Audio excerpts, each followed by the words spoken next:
TemaCast.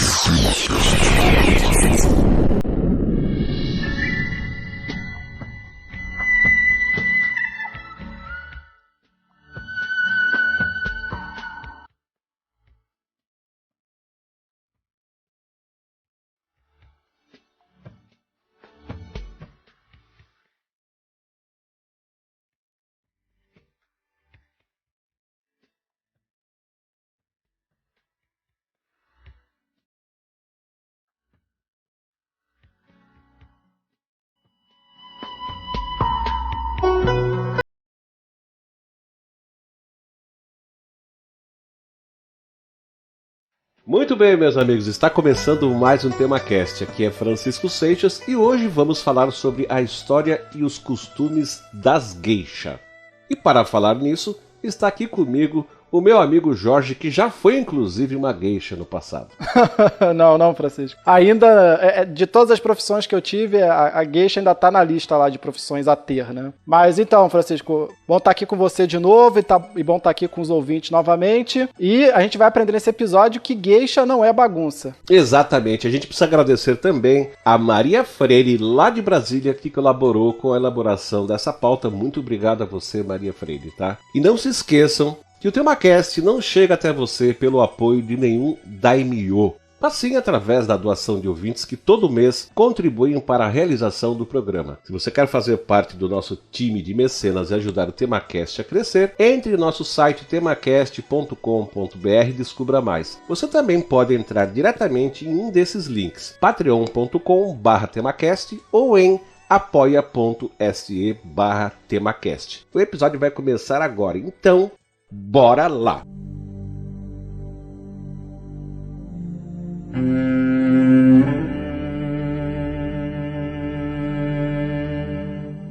A palavra geisha é um nome próprio e, como todos os nomes japoneses, não tem variantes no número gramatical. Portanto, o correto é dizermos as geisha e não as geishas. A gente vai tentar fazer isso, né, Jorge? Porque é difícil a gente não fazer automaticamente essa concordância, não é? Ah, exatamente. Soa esquisito, né? Embora a gente saiba que seja incorreto dizer geishas. Então, olha só. A palavra original consiste em dois kanji. O gei, que significa arte, e o sha, que significa pessoa ou praticante. Portanto, a tradução literal de geisha para a língua portuguesa é artista. Símbolo de poder e sedução, as geisha estão intimamente ligadas à história e cultura tradicional do Japão. Sua figura carrega mistérios que até hoje fascinam muitas pessoas ao redor do mundo. Muito se fala e se discute, principalmente no ocidente, sobre a figura e o papel da geisha na sociedade japonesa. Na prática, poucos ocidentais e até mesmo japoneses tiveram ou têm contato com uma geisha. Há poucas geisha verdadeiras e em público elas só aparecem em poucas ocasiões, como no Jidai Matsuri, que é o Festival das Eras, e na temporada de danças tradicionais Kamogawa Odori, dança do rio Kamo, que ocorre em outubro em Kyoto. Fora tais ocasiões, alguns sortudos turistas conseguem vê-las andando pelas ruas nas raras vezes em que elas vão ter aula de dança, de shamisen, que é uma cítara de 3 cordas tradicional do Japão, ou de ikebana, que é aquela arte de arranjo floral, ou ainda quando elas vão a caminho de um restaurante para entreter algum empresário ansioso em impressionar os seus convidados. Ser servido ou entretido por uma geisha, mesmo entre os japoneses, é um privilégio de poucos. Pois é, Francisco, uma curiosidade isso, né? Eu não sabia disso tudo. Bom, o fascínio, né, pelas geisha levou à criação de várias obras e romances, né, em torno de sua mística. Em 1904, por exemplo, o compositor italiano Giacomo Puccini criou a clássica ópera Madame Butterfly, né? E essa Madame Butterfly se baseia num drama de Davi Belasco, que por sua vez se baseou numa história escrita pelo advogado norte-americano John Luther Long, inspirada num caso verídico. A ópera conta a trágica história da paixão de uma geisha, Chocho, que significa borboleta em japonês, por um oficial americano em missão no Japão, né, que é o tenente Benjamin Franklin Pinkerton. Ao chegar ao Japão, né, o tal do Pinkerton ele adquire com um agente imobiliário e matrimonial chamado Goro uma casa numa colina do porto de Nagasaki, aquela mesma lá das bombas atômicas, e também adquire uma esposa nativa, por que não, né? A geisha Chocho, que na época tinha 15 anos de idade, né? Então, hoje em dia, ele sofreria aí um processo. O tal do Picton, né? Para ele, o casamento é apenas uma brincadeira, né? Visto que eles não se casaram dentro da religião cristã, mas para Chocho, aquele casamento é legítimo, né? Então, ela se considera legitimamente casada com o Picton e eles têm lá um filho mestiço, né, ao longo da história. Mais tarde, o Picton ele é chamado de volta aos Estados Unidos e, acreditando nos democráticos valores, né, com que o seu amado descrevia o Ocidente, Chocho aguarda seu regresso ao Japão na esperança de ir viver com ele e o seu filho na América. Enquanto isso, a geisha passa a sofrer com todo tipo de preconceito, né, da sociedade japonesa tradicional, né? Chega a dizer que, por exemplo, que ninguém sabe quem é o pai do filho dela. Contudo, né, quando o Picton finalmente retorna ao Japão, ele volta... O que, Francisco? Casado, entre aspas, aqui, de verdade, né? Com uma americana cristã. E renega Chocho, que acaba, então, se matando lá, fazendo o ritual do seppuku e se matando. Até hoje, né, extremamente popular, Madame Butterfly não apenas tornou Chocho a geisha ficcional mais famosa do mundo, mas também serviu de inspiração para filmes e outras peças de sucesso, né? Como o sucesso dos anos 80, que foi o musical Miss Saigon, de Alain Boublil e Claude Michel Schönberg. A maioria de nós só teve conhecimento de alguns detalhes a respeito da vida de uma geisha após o filme Memórias de uma Geisha, que foi aos cinemas em 2005. O filme foi dirigido por Rob Marshall e o roteiro foi inspirado no best-seller Memoirs of a Geisha, né, do escritor Arthur Golden, que escreveu o livro, né, se baseando em fatos reais. Há muitas controvérsias, né, em relação a esse livro e ao filme, apesar do sucesso, né? Inclusive, o Arthur Golden ele é acusado de reduzir a figura das geisha a meras prostitutas. O filme foi duramente criticado pela comunidade japonesa, também porque ele escalou uma atriz chinesa para interpretar uma japonesa, né, que foi a Zhang Ziyi. E também por colocar cenas de danças que foram consideradas erradas e por ter os kimonos alterados para parecerem mais sexy. Enfim, né, essa ocidentalização e essa fetichização da cultura japonesa. Outra curiosidade é que a ex-geisha Mineko Iwasaki, né, que inspirou o livro, recebeu ameaças de morte por violar o tradicional código de silêncio geisha, né, passando ali informações secretas sobre a vida das geisha ao Arthur Golden. A Iwasaki, ela se sentiu traída até pelo autor, né, pelo Golden, já que eles tinham um trato de que ela não teria sua identidade revelada e o autor não cumpriu a promessa, né, divulgando o seu nome de todas as maneiras possíveis, né? Até porque ele queria vender a ideia de que o livro dele era fiel à realidade das geisha. E aí ele acabou ferrando com a vida da Iwasaki, né, que por pouco não foi assassinada. É isso mesmo. Embora no Ocidente as geishas sejam representadas sempre como mulheres belas e sensuais, as primeiras geisha eram, na verdade, homens. Podem parecer até bizarro, e por isso que eu falei que o Jorge era uma geisha, né? A geisha mais feia do mundo, diga-se de passagem, né? Exatamente. Pode parecer até bizarro, mas foram os homens que deram origem às famosas geisha. As geisha do sexo masculino eram conhecidos como taikomoshi, ou tamborileiros, porque eles tocavam o taiko, aquele tambor, ou taiko, aquele tambor japonês, ou roukan, que são gracejadores. Os taikomoshi foram muito populares no Japão feudal, onde sua principal função era entreter os daimyos, como eram chamados os senhores de terra. E isso ocorria porque as restrições sociais da época não permitiam que diversão e entretenimento fossem oferecidos pelas mulheres. No século XVII, ou seja, nas primeiras décadas do estabelecimento do shogunato Tokugawa, crescentes medidas de controle da vida civil foram tomadas, objetivando não só a estabilidade interna, mas a manutenção do clã Tokugawa no poder. Isso deu à sociedade como um todo uma forma rígida e bem hierárquica, de pouca mobilidade de uma classe a outra e fechada em si mesma. Influências externas, como o cristianismo, eram vistas como negativas e subversivas, de tal modo que em 1637, um édito do shogunato ordenou a proibição do comércio e da vinda de navios europeus, com exceção, é claro, dos holandeses da Cia das Índias Orientais, que eram tolerados por não misturarem religião com comércio, muito embora ainda assim eles deveriam ficar isolados em uma ilha perto de Nagasaki. Esse edito também promoveu a expulsão dos estrangeiros e execução dos japoneses cristianizados, impondo um isolamento do Japão que se estenderia por 2 séculos. E quem quiser saber mais a respeito disso, não ouviu ou queira ouvir novamente, escute lá o nosso TemaCast número 53, Os Portugueses no Japão do século XVI, para saber mais.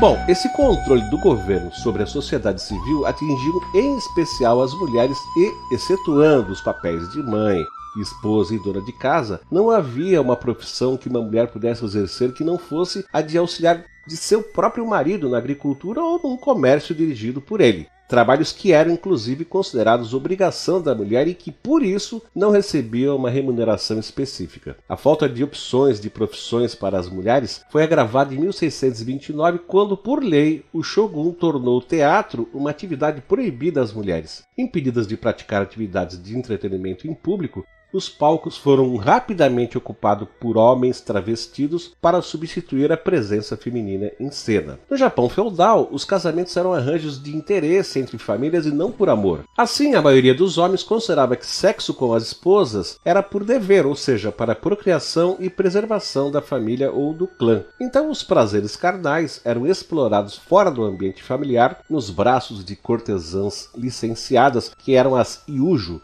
que podiam ser encontrados em locais específicos, os yakuko, construídos durante o século XVI, que eram bairros dedicados ao prazer. Isso incluía artes de desfrute, bebida e prostituição. Não tendo um marido ou uma família que a sustentasse, restava à mulher apenas a prostituição como meio de subsistência. As iujo corresponde a uma espécie de antepassada das geisha, que além de mulheres de má reputação, também exerciam a atividade de atriz realizando danças eróticas intituladas de kabuki, uma arte selvagem, provocante e depravada, sendo essas as únicas reconhecidas para a função sexual.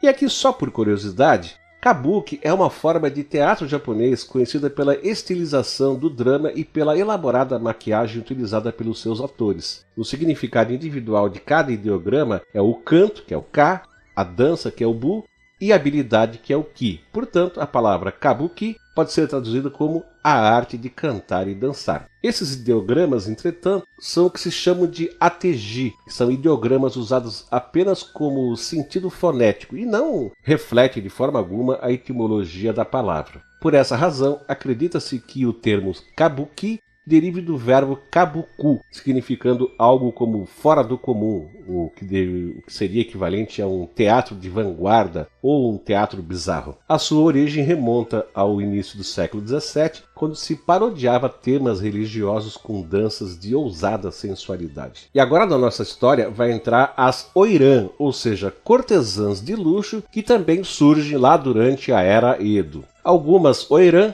chegaram a ter uma formação ainda mais rígida em relação às artes do que as geisha, sendo algumas delas aptas a atuarem até mesmo na frente do imperador. Baita responsabilidade, né? Se dançasse mal, hein, Francisco? Perdi a cabeça. Pois é.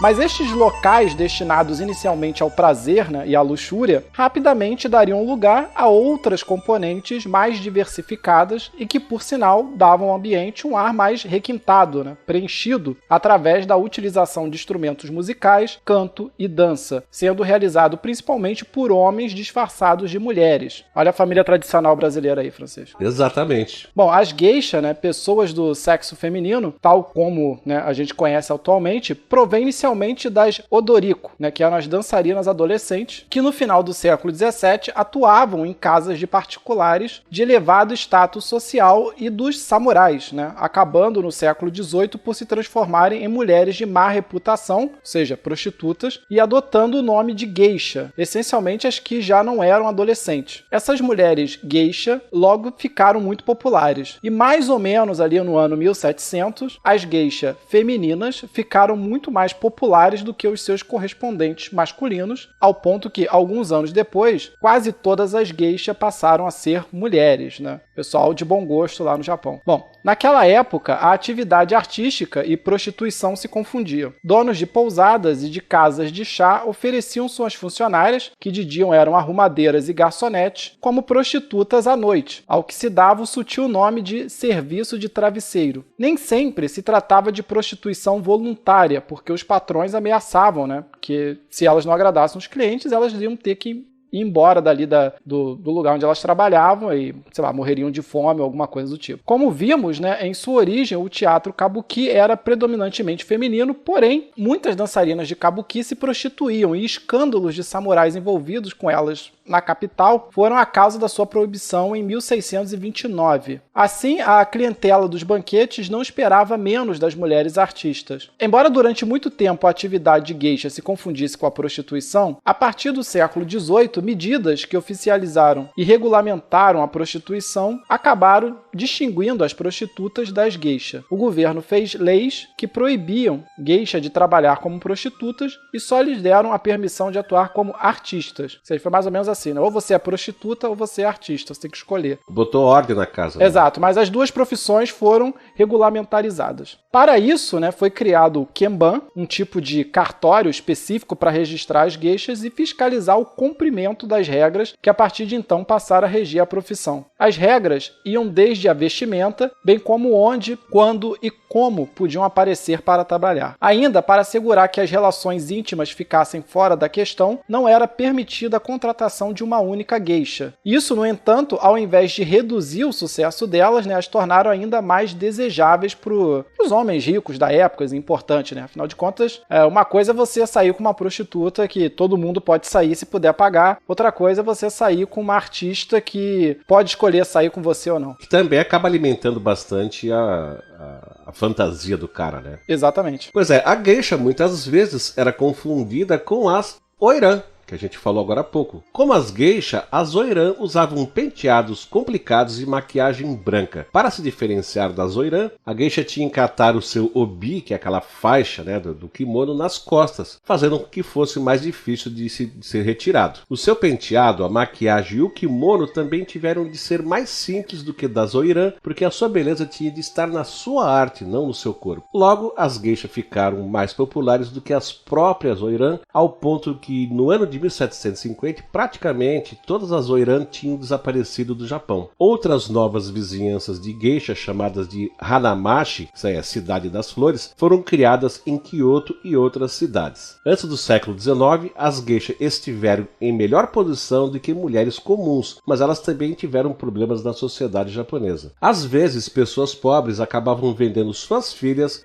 as casas de chá, as tais de Hanamachi. Alguns homens ricos, chamados de daná, que significa patrono, pagavam muito dinheiro para adquirir a atenção pessoal de uma geisha. A geisha não podia mais se casar, mas ela podia ter um daná para pagar as suas despesas. Outros homens pagavam muito dinheiro para tomar a virgindade das novas meninas, que eram chamadas de mizuage. Entretanto, a reputação e respeito às geisha continuou a crescer durante a restauração Meiji e ainda mais após a Segunda Guerra Mundial. As geisha tornaram-se símbolo de uma invejável independência que as demais mulheres no Japão daquela época não tinham. A partir da restauração Meiji, que foi a derrubada do shogunato Tokugawa, elas passaram a desfrutar de prestígio, tendo contato com os políticos mais influentes e os empresários mais bem-sucedidos e de um estilo de vida glamuroso. O que elas usavam virava moda e elas eram imitadas por todas as outras mulheres, o que fez com que os kimonos continuassem sendo usados pelas mulheres por muito mais tempo do que pelos homens, que acabaram rapidamente adotando o vestuário ocidental.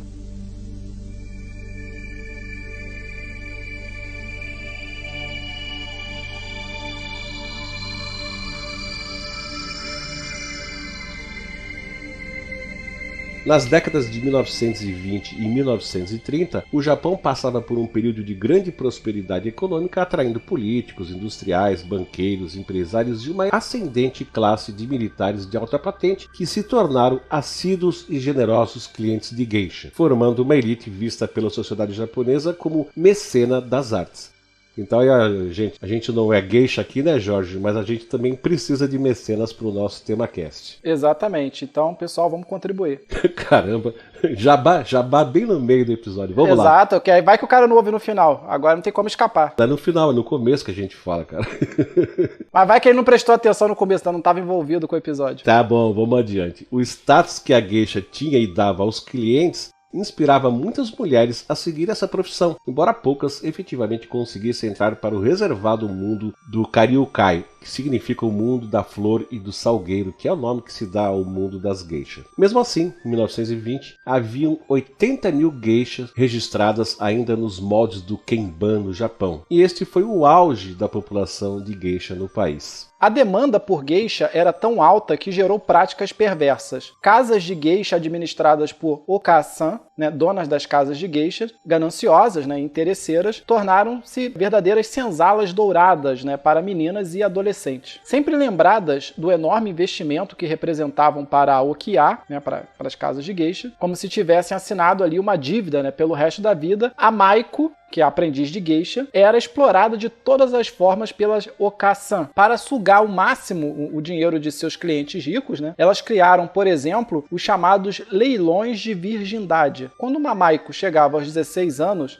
a oka-san contactava seus clientes e lhes oferecia a virgindade da geisha pela melhor oferta. Durante a Segunda Guerra Mundial, muitas prostitutas japonesas se venderam como geisha a soldados americanos. Essas prostitutas ficaram conhecidas como garotas geisha, devido à má pronúncia ali dos soldados, e eles acabaram levando essa imagem da geisha como prostituta para os Estados Unidos. No pós-guerra, entretanto, leis importantes que protegem as geishas foram criadas lá no Japão. As meninas jovens não podem mais serem vendidas a essas casas de chá, e a virgindade de geishas jovens não pode mais ser leiloada ou comprada. Desde então, as mulheres só se tornam geisha pela sua própria vontade, quando elas já são maiores de idade. Na verdade, elas podem fazer o treinamento antes de serem maiores de idade, mas só podem exercer a profissão sendo maiores de idade. Isso, a gente vai ver isso daqui a pouquinho. Ainda hoje, a maior parte dos clientes de uma geisha são homens mais velhos e de grande influência, que valorizam e possuem grande admiração pela cultura tradicional japonesa. As geisha transmitem a ideia de uma mulher perfeita, fazendo com que seus clientes se sintam valorizados e atraentes. Pois é, e tradicionalmente o treinamento para ser geisha era feito desde muito cedo, por volta dos 9 anos de idade. Em alguns casos, quando a criança era filha de uma geisha, houve casos de meninas que começaram a receber o treinamento a partir dos 3 ou 5 anos de idade para se tornarem sucessoras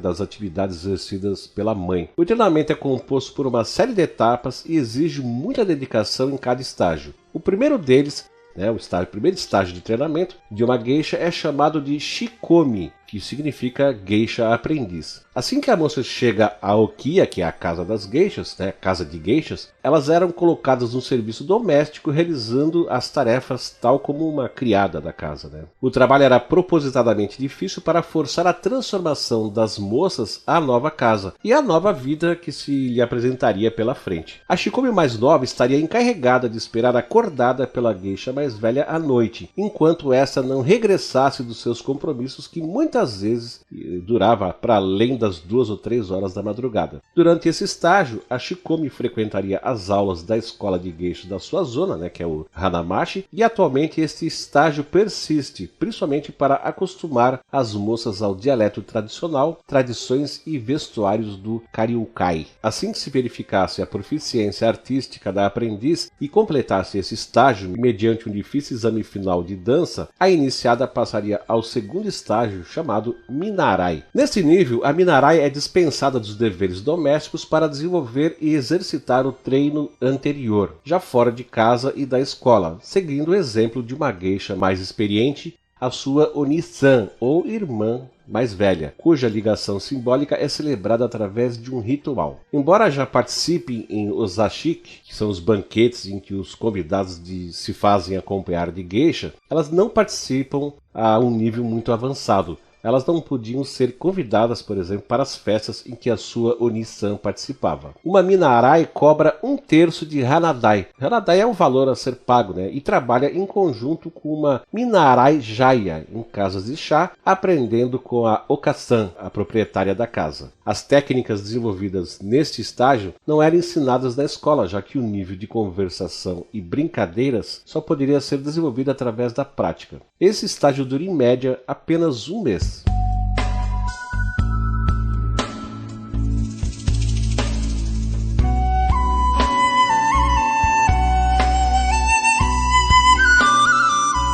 Após um breve período, inicia-se o terceiro e o mais famoso estágio, que é o de Maiko. A Maiko é aprendiz de geisha e pode permanecer neste estágio durante vários anos, aprendendo através de sua irmã mais velha, a Oni-san, e seguindo-a para os seus compromissos. A relação irmã mais velha e irmã mais nova, Oni-san e Moto-san, torna-se de extrema importância, já que a movimentação adequada da Maiko em toda a Hanamachi irá depender da sua irmã mais velha, que já estabeleceu contatos e relações de amizade. Para além disso, é a Oni-san que cabe a transmissão do saber de entreter os convidados, como as técnicas de sedução, como servir o chá, como tocar o shamisen, dançar, manter uma conversa casual e tudo o necessário para que a Maiko se torne conhecida e solicitada para os futuros convites a casas de chá e reuniões. Detalhe, quando uma geisha estava servindo chá ao cliente, ela puxava a manga do seu kimono, de modo que o pulso ficasse descoberto. Esse gesto é visto como um sinal de sedução e sensualidade, mesmo mostrando tão pouco do seu corpo. A Oni-san também ajuda a aprendiz a escolher o seu nome profissional, tipicamente através de kanji ou símbolos relacionados com o seu nome. Para diferenciar uma Maiko de uma geisha, elas usavam, as Maikos, kimonos com cores mais fortes e vivas, e o colarinho geralmente vermelho, enquanto que as geishas usavam kimonos com cores suaves e tons pastéis, e o colarinho branco. Outra diferença é em relação ao tamanho das mangas do kimono. A Maiko usa o kimono de mangas bem longas e o comprimento do kimono é tão longo que chega a arrastar no chão quando ela anda. Já a geisha usa mangas curtas. Uma Maiko, quando começa o seu treinamento, não pode cobrir por inteiro os seus lábios de vermelho. À medida que ela vai evoluindo ali no aprendizado, vai pintando aos poucos até preencher a boca toda. Já a geisha, ela tem os lábios completamente pintados, o que indica o seu status de mulher formada e com vasto conhecimento das artes. Então, para o ouvinte entender, é aquela imagem daquela barrinha de carregar. Conforme a pessoa vai evoluindo no treinamento de geisha, a barrinha vai carregando no lábio. Quando completa, ela 10%, 20%. Exatamente. Então, os japoneses inventaram aquela barrinha com as geishas. Exato. Bom, tanto as Maiko quanto as geishas usam na parte de trás do pescoço um desenho chamado duas pernas, pintados de branco com a mesma maquiagem usada no rosto, deixando apenas um pedaço da cor da pele exposta. Dizem que é um símbolo erótico, como se fosse a genitália feminina. Exibir o pescoço é uma coisa muito sensual para os japoneses, e mostrá-lo dessa maneira é uma das características mais marcantes da Maiko e das geishas. A cerimônia que marca a transição de Maiko para geisha é chamada de eriage, que significa mudança de colarinho. Nesse momento, a Maiko troca o seu colarinho estampado vermelho pelo totalmente branco, símbolo da sua estreia como geisha, como se fosse ali passando a faixa do karatê, só que das geishas.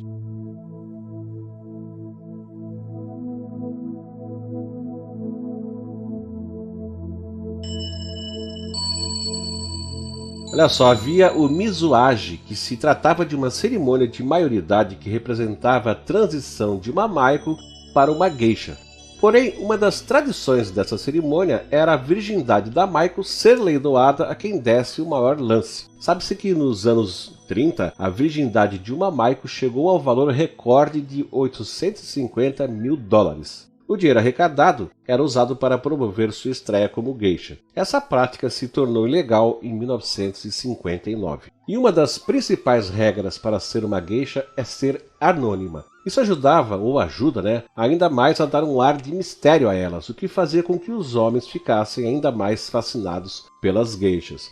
É aquela coisa que eu falei, que é mexendo com a fantasia dos homens. Por causa disso, elas usavam nomes artísticos e não podiam revelar a verdadeira identidade aos clientes. Ao final de um período suficientemente longo, e dependendo da região, ou seja, em Tóquio seriam 6 meses, enquanto que em Kyoto seriam 5 anos, a Maiko é promovida a geisha, passando a cobrar o preço, ou então o hanadai, por inteiro, porque a Maiko ela só pode receber 1/3 desse valor, né, desse hanadai. E este é o último estágio e durará até o final da sua carreira. Enquanto fosse geisha, elas estavam proibidas de ter qualquer tipo de relacionamento amoroso sério. Se resolvesse se casar, por exemplo, a geisha era obrigada a se aposentar definitivamente da profissão. Ô Francisco, só fazendo uma pequena intervenção, né? Você citou aí que em Tóquio o treinamento é só 6 meses, enquanto que Kyoto é 5 anos, né? Só para mostrar um pouco a diferença entre as duas cidades, que foram, né? Tóquio é a capital atual do Japão e Kyoto foi a capital do Japão.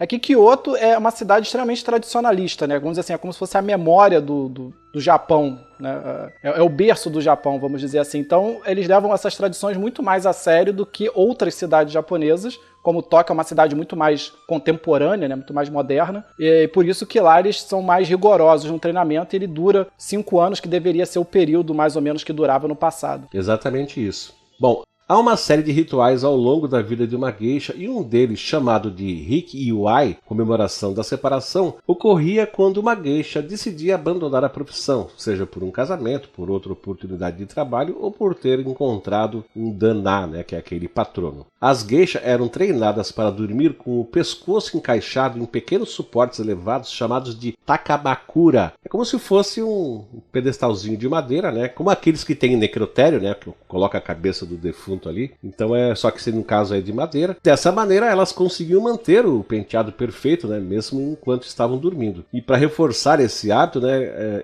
elas derramavam grãos de arroz em volta desse suporte. E caso a geisha se descuidasse enquanto dormia, ela acabava amanhecendo com esses grãos de arroz todos grudados no cabelo. Deve ser o que o pessoal da Globo faz, né? Porque o pessoal acorda nas novelas com penteados e maquiagens maravilhosos, né? Ninguém fica com a cara amassada quando dorme. Com toda certeza.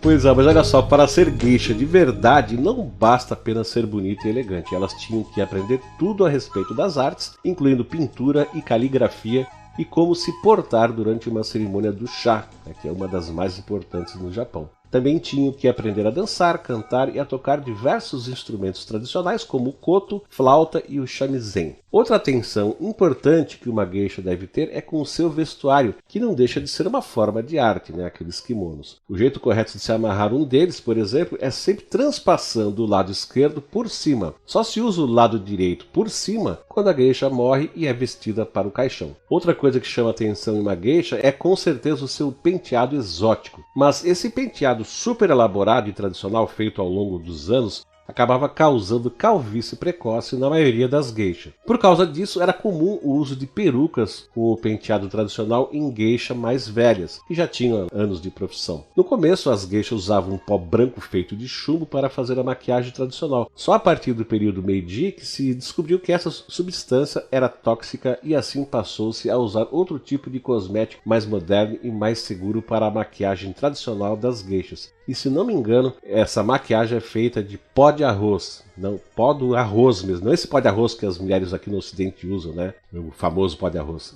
Isso era feito do pó do arroz mesmo. E uma geisha gastava em média 2 horas só na sua produção. A maquiagem exótica, o penteado exuberante com seus belos adornos e finalmente o kimono artesanal feito de seda, que também dava um trabalhão para elas poderem se vestir com ele. Olha aí, Francisco, foi por isso que eu desisti de ser uma geisha, né? Um geisha, sei lá como se diz. Mas olha só, e só para ficar registrado aqui, a gente vai tentar colocar no post desse episódio um vídeo que mostra uma mulher japonesa se maquiando para geisha. Exatamente. E bom, Francisco, normalmente o sorriso de uma geisha é discreto, né? E quase não dá para ver os seus dentes. Algumas costumam levar a mão à boca para esconder o sorriso. Um dos motivos seria porque, por mais que os dentes sejam brancos, diante do contraste, né, com a pele branca, eles ficam parecendo amarelados e pouco atraentes. Por isso era comum as geishas pintarem os dentes de preto, né? Essa prática chamada de ohaguro também era realizada por mulheres comuns. Na verdade, até o período Meiji, era comum a prática do ohaguro, considerada como um sinônimo ali de status social. Também era usado para fortalecer os dentes e protegê-los contra as cáries e a periodontite. Mas essa prática não era comum apenas no Japão, né? Outros países ali do sudeste da Ásia e nas ilhas do Pacífico, tais como as Filipinas, Laos, Vietnã, Tailândia, Índia e China, eles também eram adeptos dessa prática, não? Uma coisa ligada um pouco à medicina tradicional deles. A primeira geisha famosa e popular que se tem notícia foi uma ex-prostituta de Fukugawa por volta do ano de 1750. Ela era uma cantora qualificada e tocadora de shamisen chamada Kikuya e tornou-se um sucesso imediato. Seguindo seu exemplo, muitas mulheres deixaram de ser prostitutas para se tornarem grandes artistas durante as décadas seguintes, nos mesmos locais, né, onde se apresentavam as geishas do século masculino. Por volta de 1800, né, ser geisha se tornou uma profissão honrada e glamurosa, e era comum que muitas delas começassem seu treinamento ainda crianças, por volta de 3 a 5 anos, né, como o Francisco chegou a citar anteriormente. Essa tradição durou até a década de 1950, né, quando então passou a ser expressamente proibido, devido ao fato de se entender que se tratava de exploração infantil, né, trabalho infantil. E aqui só um comentário, né, a gente vê que grande parte do que hoje nós entendemos como cultura japonesa surge nesse período do século XVIII, né, final do século XVII, começo do século XVIII, que é o auge da ditadura da família Tokugawa, né? Como o Japão estava isolado, então ele se voltou muito para coisas deles, né? Porque antes, se você pegar a história do Japão antes da era Tokugawa, você vai ver que eles são muito influenciados pelos chineses, principalmente. E a partir desse momento eles começam a se voltar muito para coisas nativas do Japão. Surge muita coisa que depois se tornaria símbolos do Japão nesse período, né? Só uma curiosidade que me ocorreu agora. Tá certo.